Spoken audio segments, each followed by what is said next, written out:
Bonjour à tous et bienvenue. Plus de 2000 jeunes vont bénéficier du programme de formation par apprentissage au métier de l'artisanat, programme lancé hier lundi par le ministère de la Jeunesse, de l'Insertion professionnelle et du service civique. L'objectif est de lutter contre le chômage et améliorer l'employabilité des jeunes. La cérémonie qui s'est tenue à Treichville a vu la participation du ministre du Commerce, de l'Industrie et de la Promotion des PME. Ange Parfaite Awa Sephorazegui. Plus de 2000 jeunes bénéficient de la phase 3 du contrat de désendettement et de développement C2D. Ils sont issus de 18 localités. Coût global de ce programme, plus de 98 millions de francs CFA. Ce projet met un accent particulier sur l'apprentissage des jeunes au métier de l'artisanat. Il vise à améliorer leur employabilité. La formation bénéficie de l'appui technique du ministère du Commerce, de l'Industrie et de la Promotion des PME et de l'Agence française de développement. Parce que la jeunesse constitue la majorité de la population ivoirienne. Il faut améliorer le bien-être des populations et participer de façon concrète à l'ambition du gouvernement qui consiste à insérer les jeunes à l'employabilité en faisant la promotion de l'entrepreneuriat. 400 000 jeunes ivoiriennes et ivoiriens arrivent chaque année sur le marché du travail. Il est donc essentiel d'offrir à cette jeunesse des perspectives et des opportunités d'emploi et d'insertion. La troisième phase qui nous réunit aujourd'hui doit désormais permettre d'amplifier et de démultiplier ces résultats encourageants sur l'ensemble du territoire ivoirien. À travers ce programme d'apprentissage au métier de l'artisanat, le ministère de la Promotion de la Jeunesse, de l'Insertion professionnelle et du service civique veut offrir davantage d'opportunités d'insertion aux jeunes. Il y a bientôt 2 ans que le chef de l'État, dans son discours de fin d'année, a décrété l'année 2023 année de la jeunesse.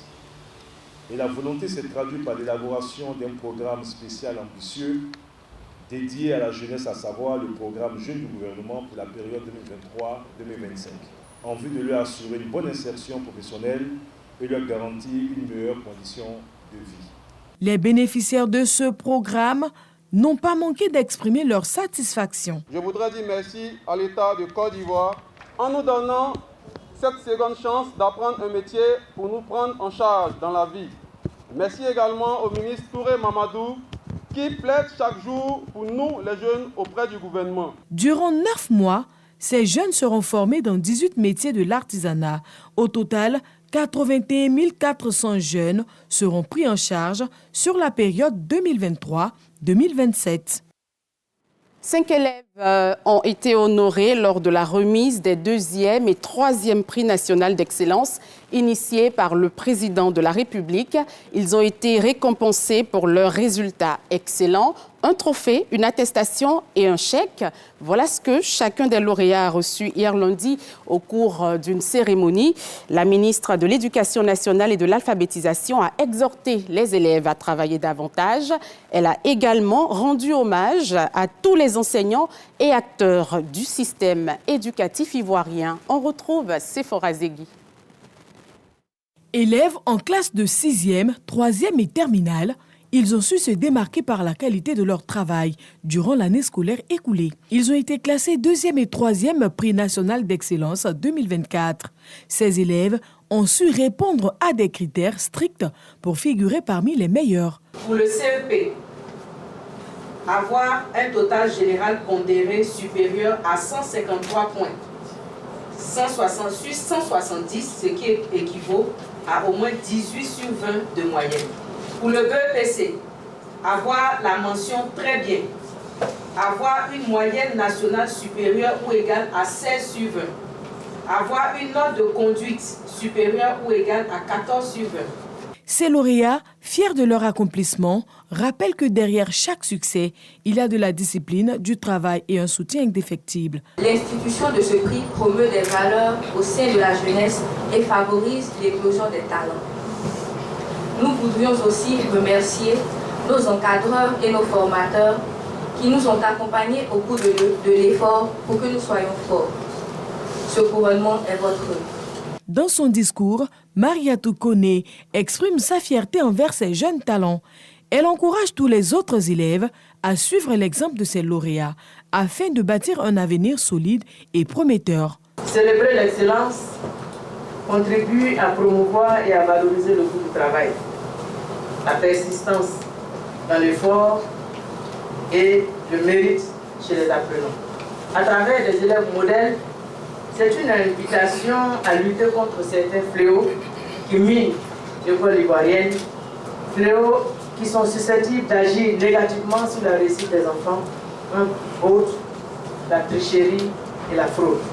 La remise des 2e et 3e prix d'excellence a été l'occasion pour la ministre de rappeler que la réussite scolaire est à la portée de tous ceux qui s'engagent pleinement dans le travail. Rendons-nous à présent à Yamoussoukro, où les députés de la Commission de la recherche, de la science, de la technologie et de l'environnement ont pris part à un atelier de renforcement de capacités sur le changement climatique en vue d'accompagner l'État de Côte d'Ivoire dans le processus et le suivi de ses engagements dans la prévention de ce phénomène. Cette rencontre est initiée par le ministère de l'Environnement, du Développement durable et de la transition écologique avec le soutien financier de l'Union européenne et l'appui technique d'Expertise France. Jean-Marc Djadji pour le compte-rendu. Atelier de renforcement des capacités et de partage d'expériences à l'intention des députés membres de la Commission de la recherche, de la science, de la technologie et de l'environnement à Yamoussoukro. Au cœur des échanges figure le processus de prévention du changement climatique. Cette rencontre est à l'initiative du ministère de l'Environnement, du Développement durable et de la transition écologique, avec le soutien financier de l'Union européenne et l'appui technique d'Expertise France. Pour l'honorable Nguessan Euphrasie, représentante du président de l'Assemblée nationale, ces échanges revêtent une importance capitale compte tenu des perturbations causées par le changement climatique. En tant que législateur, il est de notre responsabilité de prendre la pleine mesure de cette situation et d'agir avec détermination en adoptant des lois adaptées et en disposant des outils nécessaires pour réussir cette lutte.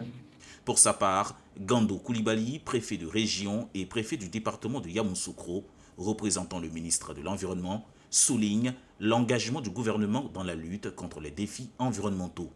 Il nous appartient, en tant que génération présente, de prendre les mesures correctives qui nous permettent d'être résilients face à ces phénomènes.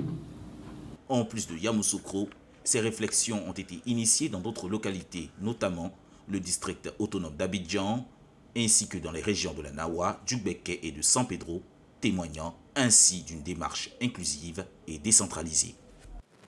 Les douanes ivoiriennes s'enrichissent de 46 nouveaux officiers. Après 60 jours de formation à l'Académie des forces armées de Zambakro, ces officiers, issus de la 58e promotion, ont reçu les galons y afférents. Ils ont été invités à être des acteurs du développement économique de notre pays. Kader Sogodogo. Ils reçoivent leurs galons d'officiers, des sous-lieutenants, des lieutenants et des capitaines. Ils sont au total 46 officiers des douanes de Côte d'Ivoire. Ils auront passé 60 jours à l'Académie des forces armées de Zambakro. Au moment de partir, le formateur délivre des conseils utiles. Élèves officiers des douanes, je vous exhorte à la quête permanente de l'excellence.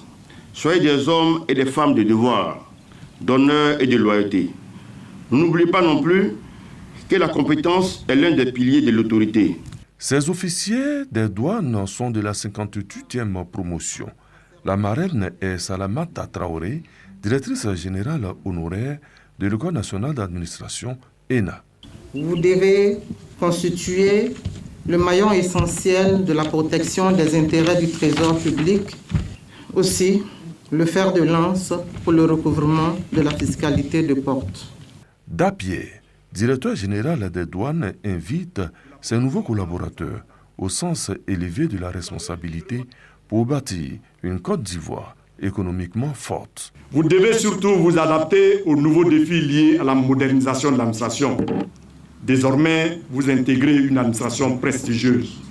Je vous engage à cet égard, en tant que soldat de l'économie, une fois de plus, à œuvrer au rayonnement de votre administration. Dernière articulation de cette cérémonie, le défilé. Il a été exécuté par les 46 nouveaux officiers. Retour à Abidjan. 96 présidents de quartier ont été investis par la mairie de Treichville. Ces leaders de proximité ont pour mission de renforcer les liens entre les habitants de la commune et la mairie qui prône la cohésion sociale. Sidonie Davila, Amakadi Kone. Chaque quartier de la commune de Treichville a désormais un président de conseil de gestion et une présidente de l'Union des femmes. Leur mission est de recueillir les préoccupations des habitants et de les transmettre à la mairie. Ils doivent également informer sur les décisions municipales et renforcer les liens avec les autorités locales. Nous allons être à l'écoute de nos populations. Elles vont nous rapporter les soucis, que ce soit d'ordre financier ou médical. Elles nous les rapportent, les soucis de nos quartiers, et nous, à notre tour, nous les rapportons au maire de la commune de Treichville. Nous sommes en mission pour la cause du maire François Albert Amicha. Nous nous engageons à faire ce travail-là de façon bénévole. Pour accompagner ces leaders dans leurs fonctions, la mairie a attribué une dotation de plus de 120 millions de francs CFA. On peut avoir des débats, on peut discuter chaudement, mais on n'oublie pas, nous à Treichville, que le plus important, c'est Treichville. La feuille de route a été déclinée, les conseils ont été donnés par votre marraine, je n'ajouterai rien. Le travail est dans votre camp. Cette cérémonie d'investiture symbolise un engagement de la mairie en faveur de la participation citoyenne et de l'inclusion sociale. Les nouveaux élus, avec leur mandat en main, entament désormais une mission essentielle, celle de rapprocher la mairie des réalités quotidiennes de chaque habitant de Treichville. La coopération entre la Côte d'Ivoire et le Royaume-Uni se consolide. L'ambassade de Côte d'Ivoire au Royaume-Uni a organisé récemment une table ronde d'affaires Côte d'Ivoire-Écosse dans ses locaux à Londres. L'objectif est clair, discuter avec des chefs d'entreprise écossais sur les opportunités d'échange et de coopération dans plusieurs domaines entre les deux pays. On voit cela avec Jean-Marc Djadji. La Scottish Africa Business Association en réunion d'affaires à l'ambassade de Côte d'Ivoire au Royaume-Uni, conduite par le directeur général Fraser Lang et 25 chefs d'entreprise. Cette délégation écossaise échange avec des experts ivoiriens dans les secteurs de l'enseignement supérieur, de l'industrie et des investissements. Ambition, renforcer la coopération bilatérale entre la Côte d'Ivoire et l'Écosse dans plusieurs secteurs d'activité. Des contacts ont été noués dans l'objectif donc de renforcer les capacités techniques et opérationnelles des cadres et dirigeants d'entreprises ivoiriennes dans des secteurs divers et variés. Le centre d'intérêt peut-être pour les Écossais, c'était d'abord dans l'énergie et les mines. Il y avait aussi d'autres secteurs dans l'agro-industrie évidemment. Et donc nous avons survolé tous ces secteurs-là, parler de ça en détail afin que nous puissions apporter des informations pour qu'ils puissent éventuellement, s'ils sont intéressés, avoir toutes les informations, venir en Côte d'Ivoire et puis éventuellement ouvrir leur entreprise. Au sorti de cette table ronde d'affaires, la délégation écossaise a réexprimé son désir de prospecter en terre ivoirienne au vu du climat attractif des affaires dans le pays. Dans l'actualité hors de chez nous, au Mozambique, le Conseil constitutionnel a finalement ratifié la victoire du Frelimo lors des élections du 9 octobre dernier. Daniel Chapo, le candidat du parti au pouvoir depuis l'indépendance de 1975, a été déclaré vainqueur avec plus de 65% des voix. L'opposant, Venancio Mondlane, conteste depuis plus de 2 mois les résultats de ces élections générales marquées par des irrégularités. Au moins 130 personnes sont mortes en marge du vaste mouvement de protestation qui agite le Mozambique depuis ce scrutin contesté. Ce sont pour la plupart des manifestants tués à balles réelles selon les observateurs locaux. Et puis en Allemagne, après l'attaque de Magdebourg, l'inaction des autorités fait polémique en pleine campagne électorale. L'extrême droite espère en revanche tirer profit de cette tragédie. Fin de ce 6h30, merci de l'avoir suivi. Vous aurez à partir de 7h Matin Bonheur avec Thierry Angeval. Je vous retrouve demain, toujours à 6h30. Agréable journée, restons prudents sur les routes.